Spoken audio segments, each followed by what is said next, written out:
పతంజలి యోగ సూత్రాలకి స్వాగతం సుస్వాగతం మిత్రులారా. గురువర్యులు బ్రహ్మర్షి పితామహ పత్రిజికి ఆత్మ ప్రణామములు, స్వర్ణమాల అమ్మ పాదపద్మములకు నమస్కారములు. గురుర్ బ్రహ్మ గురుర్ విష్ణు గురుర్దేవో మహేశ్వర గురుర్ సాక్షాత్ పరబ్రహ్మ తస్మై శ్రీ గురవే నమః. చిత్తస్య వృత్తిమనురుధ్య సుసాధినాభిః జీవః సమాధిగచ్చతి యస్మతేన యోగస్తథా వసుమితా అధియోగశాస్త్రం ఏన శ్రితా మమ పతంజలియే నమోస్మై. యోగేన చిత్తస్య పదేన వాచాం మలం శరీరస్య స వైద్యకేన యోపాకరోత్తం ప్రవరం మునీనాం పతంజలిం ప్రాజ్ఞలిరానతోస్మిన్. నమో హిరణ్యగర్భాదిభ్యః యోగ విద్యా సంప్రదాయకర్తృభ్యః వంశర్షిభ్యః నమో మహద్భ్యః నమో గురుభ్యః. మిత్రులారా, గత ఎపిసోడ్లో మనం విభూతి పాదములోని 39వ సూత్రం బంధకారణ శైథిల్యాత్ ప్రచార సంవేదనాచ చిత్తస్య పర శరీరావేశ అనే సూత్రం గురించి మనం విశేషంగా వివరించుకుందాం. బంధకారణ శైథిల్యాత్ అంటే అంతకుముందు చెప్పుకున్న సూత్రంలో సిద్ధులు ఏవైతే ఉందో ఆ సిద్ధులకి బంధింపబడేవాడైతే బంధించబడుతుంది, సిద్ధులకి బంధించేవాడు బంధం అవుతుంది, సిద్ధులు వద్దనుకునేవాడికి బంధం శైథిల్యం అవుతుంది. సిద్ధులు కావాలనుకునేవాడు బంధము, సిద్ధులు వద్దనుకునేవాడు శైథిల్యం అవుతుంది. అలాగే ప్రచార సంవేదనాత్ అంటే నీలోని వెలుగు ఎదుటి వ్యక్తిలోని వెలుగు ఒకరికొకరు ప్రసారం చేయటమే ప్రచారం అని చెప్పారు. ప్రచార సంవేదనాత్ అంటే నీలోని వెలుగు ఎదుటి వ్యక్తిలోని వెలుగు అంటే నీలోని జ్ఞానం ఎదుటి వ్యక్తిలోకి ఆ పరశరీరావేశ అంటే ఆ వ్యక్తిలోకి ప్రవేశించటం. ఆ వ్యక్తిలోకి ఆ యొక్క నీ గుణము నీ జ్ఞానము ప్రవేశించినప్పుడు చిత్తస్య పరశరీరావేశ అంటే నీ యొక్క నీ పర్సనల్ ఇంపర్షన్స్ ఏమి లేకుండా ఎదుటివాడి చిత్తము ఉంటుంది అని చెప్తున్నారు. అంటే నీ యొక్క ఏ గుణమైతే ఉందో, ఏ జ్ఞానమైతే ఉందో, ఏ వెలుగు అయితే ఉందో ఇతర ఎదుటివాడి చిత్తములో పరశరీరావేశ ప్రవేశిస్తుందని చెప్పారు. ఇది మన దాని గురించి తెలుసుకున్న ఆ సూత్రం గురించి గతంలో. మరి ఈరోజు మనం మరొక అద్భుతమైన సూత్రాన్ని మనం తెలుసుకోబోతున్నాం. విభూతి పాదములో 40వ సూత్రం మిత్రులారా. ఉదాన జయాధ్వల పంక కంటకాదిష్వసంగ ఉత్క్రాంతిచ్ఛ. ఉదాన జయ అంటే ఉదానవాయువును జయించుట వలన, జల నీళ్లు, పంక అంటే బురద, కంటక అంటే ముళ్ళు, ఆదిషు మొదలైనవి, అసంగ అంటకుండా, ఉత్క్రాంతిచ్ఛ అంటే దాటిపోవుట.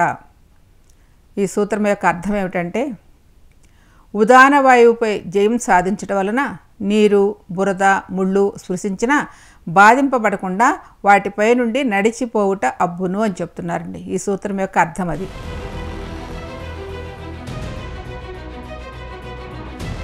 విశేషంగా తెలుసుకుందాం. మరి మనకి అన్నీ ఇక్కడ మహానుభావుడు మహర్షి గారు సిద్ధులను పరిచయం చేస్తున్నారు కదా. అందులో ఒక్కొక్క సిద్ధి వస్తూ ఉన్నప్పుడు ఎలా జరుగుతుందన్నారు. ఇప్పుడు కూడా ఇంకొక సిద్ధిని మనకు పరిచయం చెప్తున్నారు.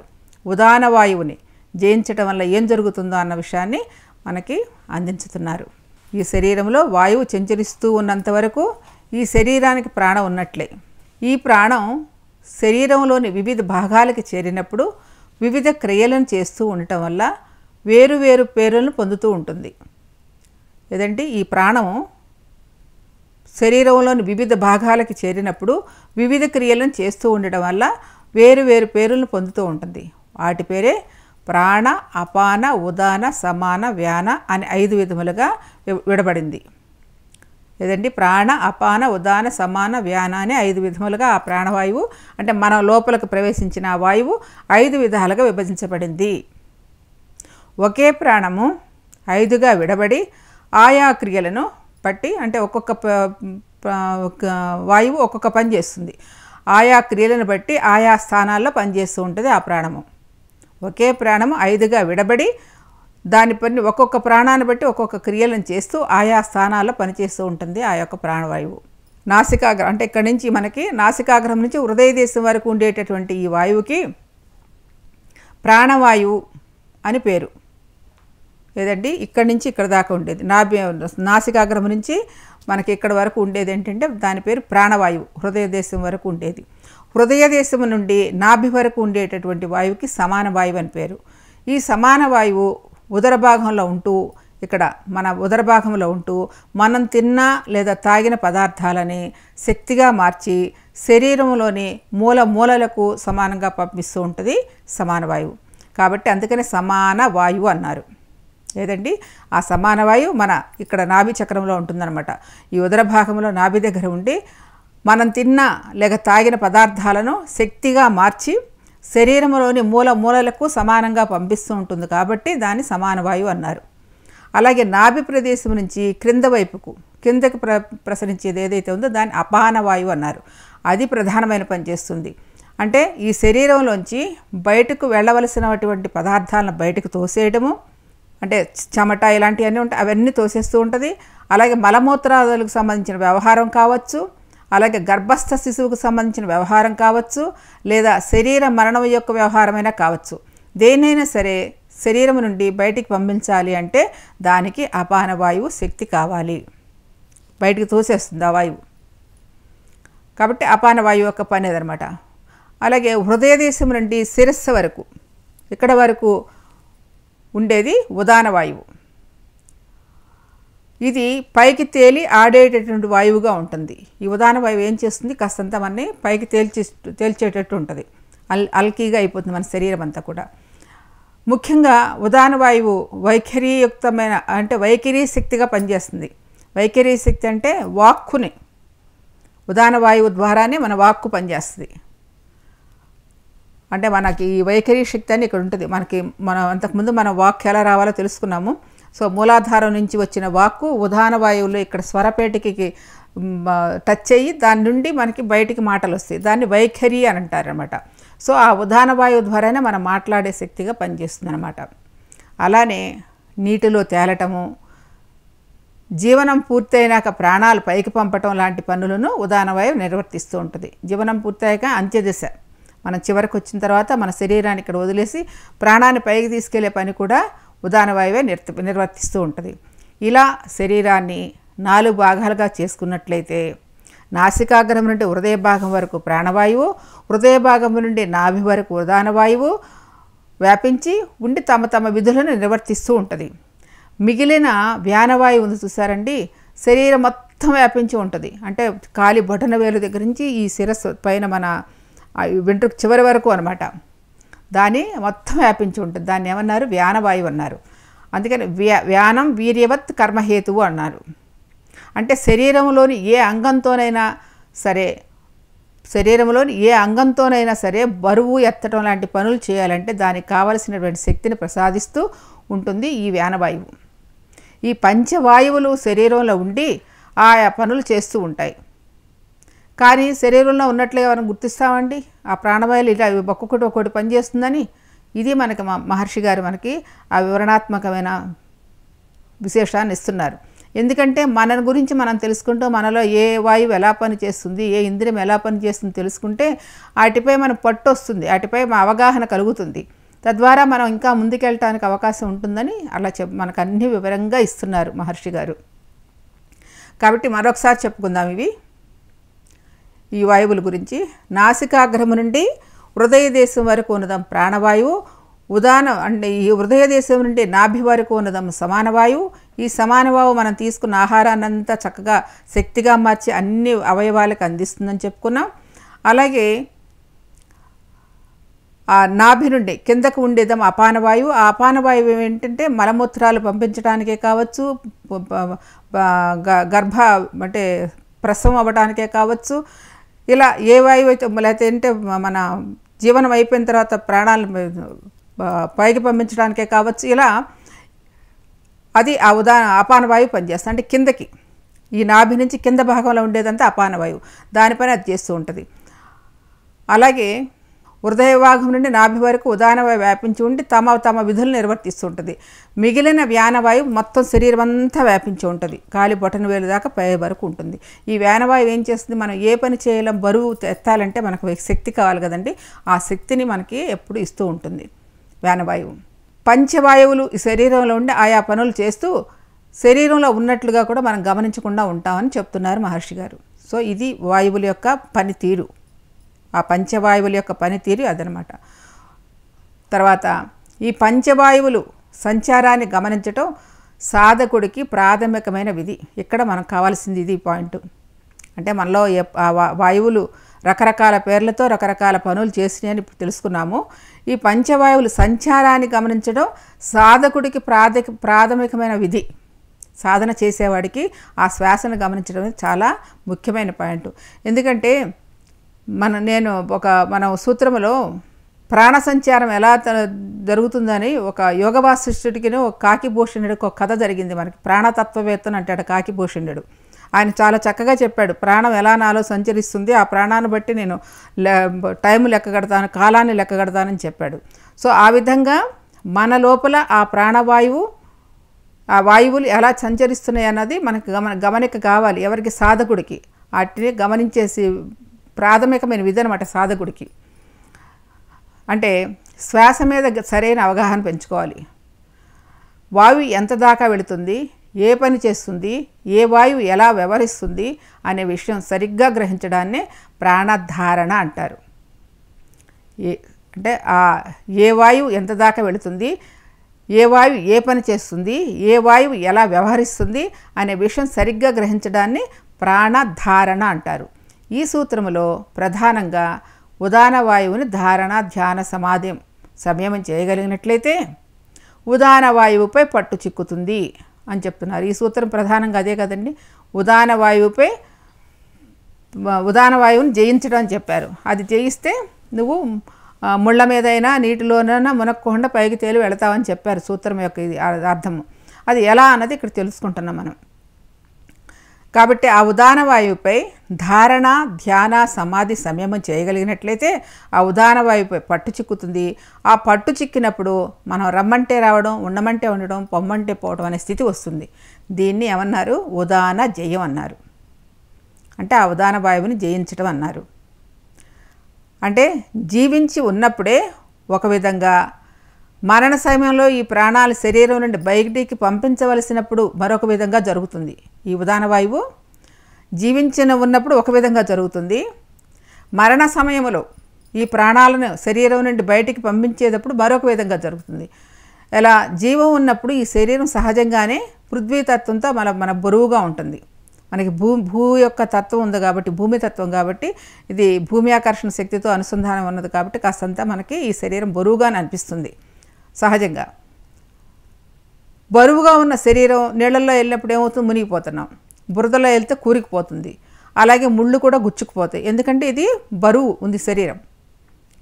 ఈ పృథ్వీతత్వంతో ఈ శరీరం బరువుగా ఉండటం వల్ల మనం ముళ్ళు గుచ్చుకుంటున్నాయి, బురదలో వేసిన కూరుకుపోతున్నాము, నీళ్ళల్లో కూడా మునుగుతున్నాము. అలాగే ముళ్ళు కూడా గుచ్చుకుపోతాయి. కాబట్టి ఉదాన వాయువుపై పట్టు లభించడం వల్ల ఈ మూడింటి నుండి నివృత్తి లభిస్తుంది అని చెప్తున్నారు.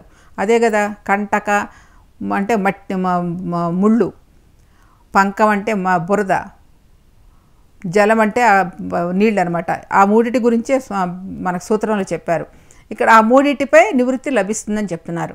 ఉదాన వాయువు ఊర్ధ్వగమనం గురించి సరైన అవగాహన చేసుకోవాలి. ఇక్కడ అది ఎలా జరుగుతుందో, మరి మహర్షి గారు ఊరికే చెప్పరు కదా, అది ఎలా జరుగుతుందో ఇక్కడ చెప్తున్నారు. కాస్తంత శాస్త్రీయమైన అవగాహన తెలుసుకుంటే దానికి మనకు అర్థమవుతుంది. నీటిలో ప్రతి వాళ్ళు మునిగిపోతున్నారంటే మునిగిపోవటం లేదు కదా, అందరూ మునగరు కదా. ఈత కొట్టేవాళ్ళు లేదా నీటి మీద తేలటాన్ని అభ్యాసం చేసిన వారు ఉన్నారుగా, వాళ్ళు నీటిలో మునక్కోకుండా తమ శరీరాన్ని కాపాడుకుంటున్నారు కదా. అంటే వాళ్ళు ప్రయత్నపూర్వకంగా సాధన చేసి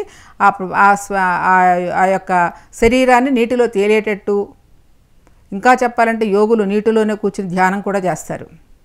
సో అదంతా ఎలా వచ్చింది, వాళ్ళ యొక్క ప్రాక్టీస్తో వస్తుందన్నమాట.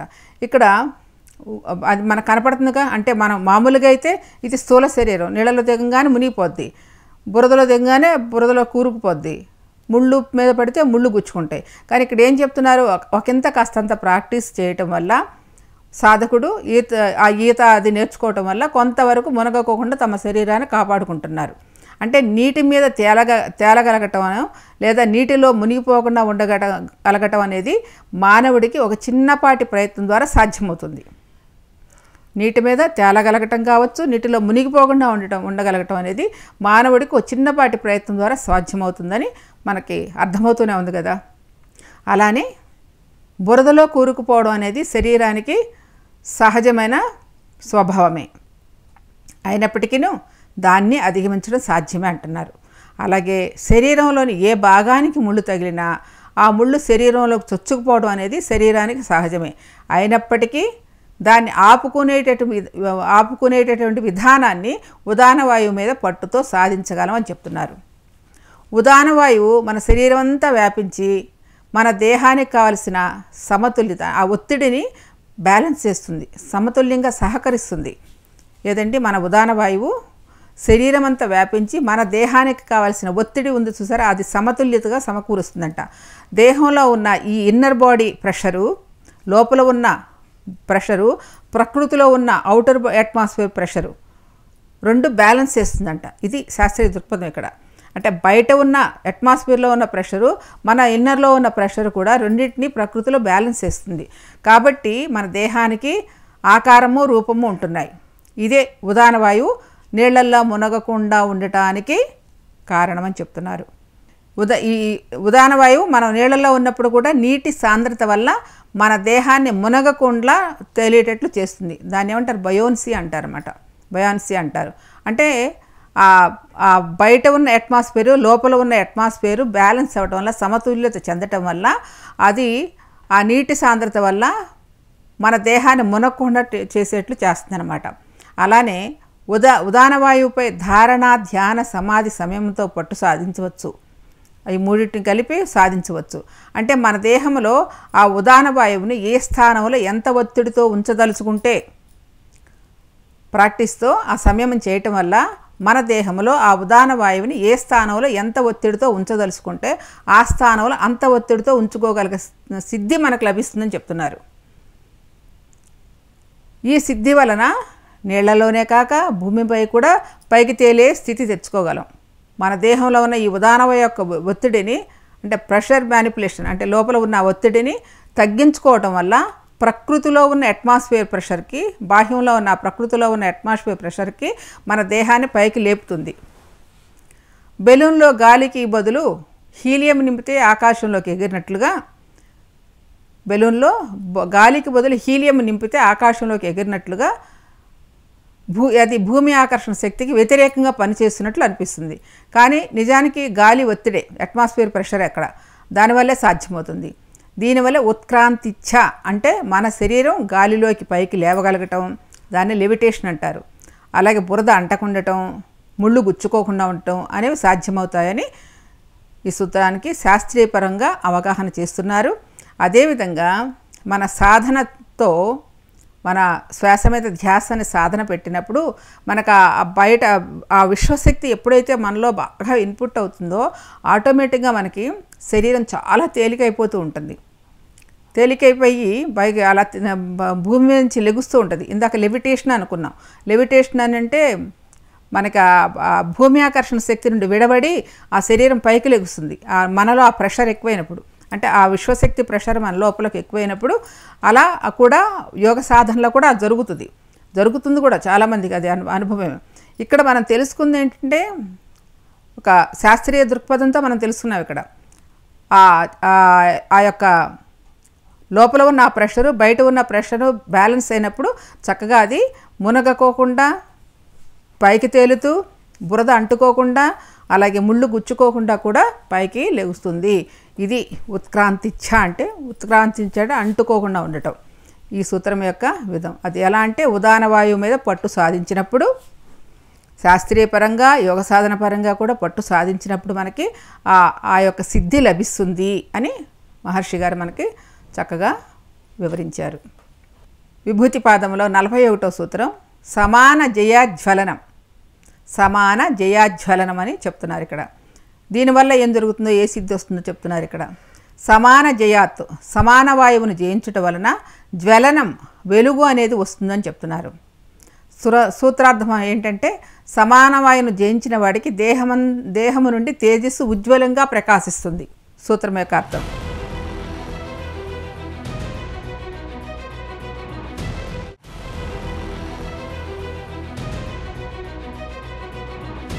సమాన జయాజ్వలనం అంటే మన వాయువుల గురించి ఇందాక చెప్పుకున్న ఆ సూత్రంలో సమాన జయాజ్వలనం అంటే సమాన వాయువును జయించడం వల్ల దేహము వెలుగుతో ప్రజ్వలిస్తుందని చెప్తూ, సమాన వాయువు హృదయ ప్రదేశం నుండి నాభి ప్రదేశం వరకు ఉండి 2 విధములుగా పనిచేస్తుందని చెప్తున్నారు. ఇందాక మనం చెప్పుకున్న ఆ సూత్రంలో హృదయ ప్రదేశం నుండి నాభి ప్రదేశం వరకు ఉంటుంది ఏదండి ఈ సమాన వాయువు. అలా ఉండి 2 విధాలుగా పనిచేస్తుందని చెప్తున్నారు. ఇప్పుడు సమాన వాయువు గురించి ఇంకా చెప్తున్నారు.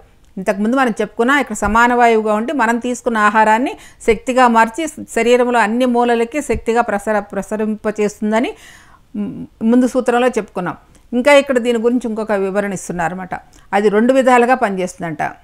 మొదట మనం తీసుకున్న ఆహారాన్ని సమాన వాయువు జఠరాగ్ని సహాయంతో, మనలో ఇక్కడ జఠరాగ్ని ఉంటుంది, జఠరాగ్ని సహాయంతో జీర్ణ వ్యవస్థలో శక్తిగా మార్చి శరీరం అంతటికి అందజేస్తుంది. ఈ సమాన వాయువు యొక్క ప్రధానమైన క్రియ శరీరంలో ఉండేటటువంటి జఠరాగ్నిని విసనకర్రలతో అగ్ని విసిరినట్లుగా ఆరిపోతే ఆ విసనకర్రలతో మనం నొప్పును విసురుతాం కదా, అలా ఈ జఠరాగ్ని విసనకర్రలతో అగ్నిని విసిరినట్లుగా విసిరి దాన్ని ఉద్దీప్తం చేస్తుందట. ఏదండి ఈ యొక్క సమాన వాయువులో ప్రధానమైన క్రియ ఏంటంటే ఆ వాయువు జఠరాగ్నిని విసనకర్రలతో విసిరినట్టు విసిరి మనలో అగ్నిని ఉద్దీప్తం చేస్తుంది, అంటే ప్రజ్వలింపజేస్తుంది. తద్వారా ఎంత పరిణామంలో తీసుకున్న ఆహారమైనా సులభంగా జీర్ణం చేసుకోగలరు. ఒక్కొక్కరు చూడండి, ఇంత తింటారు, ఇంత తిన్నా జీర్ణమవుతుంది, ఇంత తిన్నా జీర్ణమవుతుంది. ఎందువల్లంటే నీలో ఉన్న జఠరాగ్ని అలా పనిచేస్తుంది. అక్కడ జఠరాగ్ని అవ్వటానికే ఆ సమాన వాయువు అక్కడ దానికి సహాయపడుతుంది. ఒక విసనకర్రలా కాస్తంత విసురుతూ ఉంటుంది. విసురుతూ అంటే ప్రజ్వలింపజేస్తుంది ఆ సమాన వాయువు. సో తద్వారా ఎంత పరిణామంలో తీసుకున్న ఆహారమైనా సులభంగా జీర్ణం చేసుకోగలదు. ఈ విధంగా మన జీర్ణశక్తిని అమితంగా పెంచుకునేందుకు ఈ వాయువు బాగా పనిచేస్తుంది. మొదటిది.